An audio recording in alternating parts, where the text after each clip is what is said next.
Ibu, Bapak, Saudara-saudari, adik-adik para sahabat Yesus di Paroki Santo Yosef Medari dan di Stasi Santo Thomas Yekan, dan juga para sahabat Yesus dimanapun Anda berada, salam sehat semangat selalu. Marilah kembali kita belajar ilmu sejati pada hari Senin tanggal 10 Mei tahun 2021, hari biasa pekan ke-6 Paskah. Kita mengawali belajar ilmu sejati kita dengan mempersiapkan hati, kita berdoa. Dalam nama Bapa, Putra, dan Roh Kudus. Amin. Allah Bapa Maha Rahim, semoga rahmat Paskah yang telah kami terima menghasilkan buah berlimpah dalam hidup kami dengan pengantaraan Tuhan kami Yesus Kristus, Putramu, yang hidup dan berkuasa bersama Dikau dalam persatuan Roh Kudus Allah sepanjang segala masa. Amin. Para sahabat Yesus terkasih, kita akan belajar ilmu sejati dari Injil Yesus Kristus menurut Santo Yohanes bab 15 ayat 26, dilanjutkan bab 16 ayat 4a. Dalam amanat perpisahannya, Yesus berkata kepada murid-muridnya, "Jikalau penghibur yang akan kuutus dari Bapa datang, yaitu roh kebenaran yang keluar dari Bapa, ia akan bersaksi tentang aku. Tetapi kamu juga harus bersaksi karena kamu dari semula bersama-sama dengan aku. Semuanya ini kukatakan kepadamu supaya kamu jangan kecewa dan menolak aku. Kamu akan dikucilkan, bahkan akan datang saatnya bahwa setiap orang yang membunuh kamu akan menyangka bahwa ia berbuat bakti bagi Allah. Mereka akan berbuat demikian karena mereka tidak mengenal baik Bapa maupun aku. Tetapi semuanya ini kukatakan kepadamu, supaya apabila datang saatnya, kamu ingat bahwa aku telah mengatakannya kepadamu." Demikianlah Injil Tuhan kita, terpujilah Kristus.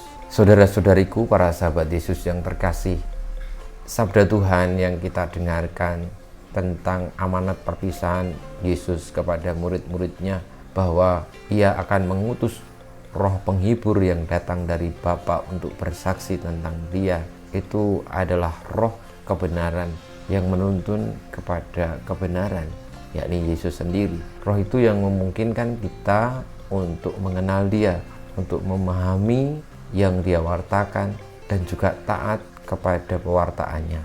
Roh itu adalah Roh Kudus yang dicurahkan kepada setiap orang melalui hati dan juga peristiwa-peristiwa kemanusiaan yang kita alami sehari-hari.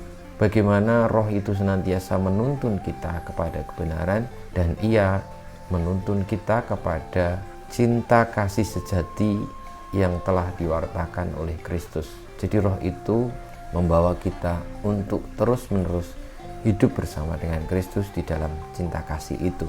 Nah, orang-orang yang senantiasa hidup di dalam roh kebenaran ini seringkali oleh dunia itu tidak dijadikan sahabat ataupun menjadi bagian dari dunia, karena seringkali orang-orang yang memperjuangkan kebenaran, yang hidup di dalam kebenaran, justru mendapatkan berbagai macam tantangan dan penderitaan. Pada titik ini Tuhan Yesus telah menubuatkan bagi kita semua bahwa siapa yang berpegang teguh pada kebenaran akan dikucilkan, dan bahkan ketika ada orang yang membunuh dan melenyapkan orang-orang yang setia kepada kebenaran, akan menyangka bahwa ia berbuat yang benar. Karena pertama-tama mereka melakukan itu, mereka tidak mengenal sang kebenaran itu sendiri, yakni Tuhan Yesus. Saudara-saudariku, marilah kita mohon berkat Tuhan supaya kita tetap bertahan teguh. Justru ketika kita mengalami apa yang telah dinubuatkan oleh Tuhan Yesus ini, iman kita semakin diteguhkan dan kita tidak akan pernah berpaling darinya atau pergi mau memilih jalan lain, karena kita sudah ketemu jalan yang sesungguhnya, yakni Tuhan kita Yesus Kristus. Kita mohon berkat Tuhan.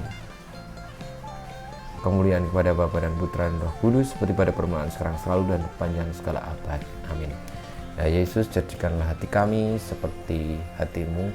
Tuhan bersamamu dan bersama rohmu, kita semua hidup kita, perjuangan kita untuk tetap setia kepada kebenaran, meskipun dibenci, dikucilkan, bahkan dibunuh oleh dunia, senantiasa dibimbing, dilindungi, diberkati oleh Allah yang Maha Kuasa, Bapa, Putra, dan Roh Kudus. Amin.